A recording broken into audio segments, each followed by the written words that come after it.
நிறைவாக மீனராசிக்காரர்களுக்கு வாரத்தின் ஆரம்ப நாளிலேயே சந்திராஷ்டமம் ஆரம்பிக்குது.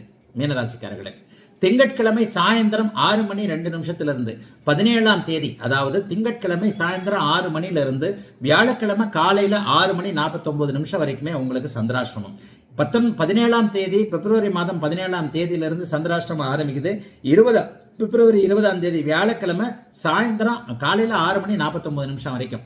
அப்ப என்ன நடக்குது அப்படின்னு பாத்தீங்கன்னா, செவ்வாய்க்கிழமை புதன்கிழமை இந்த 2 நாட்களும் முழுக்க உங்களுக்கு சந்திராஷ்டமம். இந்த சந்திராஷ்டமத்துல உச்சனுடைய வீட்டில தான், சுக்கரனுடைய வீட்டில தான் அவர் இருக்கிறாருனாலும் அவருக்கு நேரடியாக குரு சுக்கிர தொடர்புகள் இல்லை.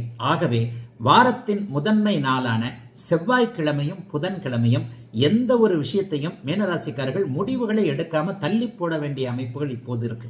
வாழ்க்கையை பாதிக்கக்கூடிய, வேலையை பார்க்கக்கூடிய எந்த ஒரு புதிய ஆரம்பத்தையும் இப்பொழுது செவ்வாய்க்கிழமையும் புதன்கிழமையும் மீனராசிக்காரர்கள் செய்யக்கூடாது.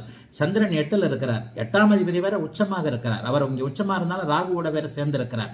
நேரடியான சுப தொடர்புகள் சந்திரனுக்கு இல்லாதனால சந்திராஷ்டமத்துல ஏதாவது உங்களை டைவர்ட் பண்ற வேலைகள்லாம் நடக்கும். இந்த சைபர் கிரைம்னு சொல்றோம் இல்லையா, அந்த லிங்க் அழுத்து, இந்த லிங்க் அழுத்து, இந்த ஓடிபியை சொல்லு, அல்லது இந்த மாதிரி இது வந்துருச்சு, உனக்கு ரிவார்டு பாயிண்ட் வந்துருச்சு, பணம் உனக்கு கொடுக்கணும், இந்த மாதிரியான ஏமாற்று வேலைகள் சந்திராஷ்டம நாட்கள்ல தான் நடக்கும்.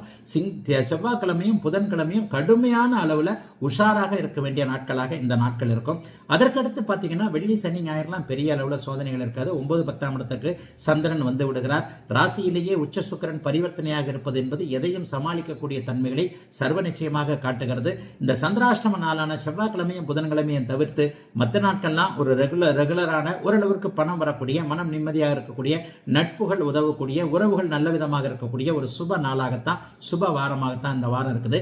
ஆகவே அந்த செவ்வாய் புதனை தவிர மற்ற 5 நாட்களும் சுமாரான நல்ல வகையில் இருக்கக்கூடிய யோக வாரமாகத்தான் அமைந்திருக்கிறது.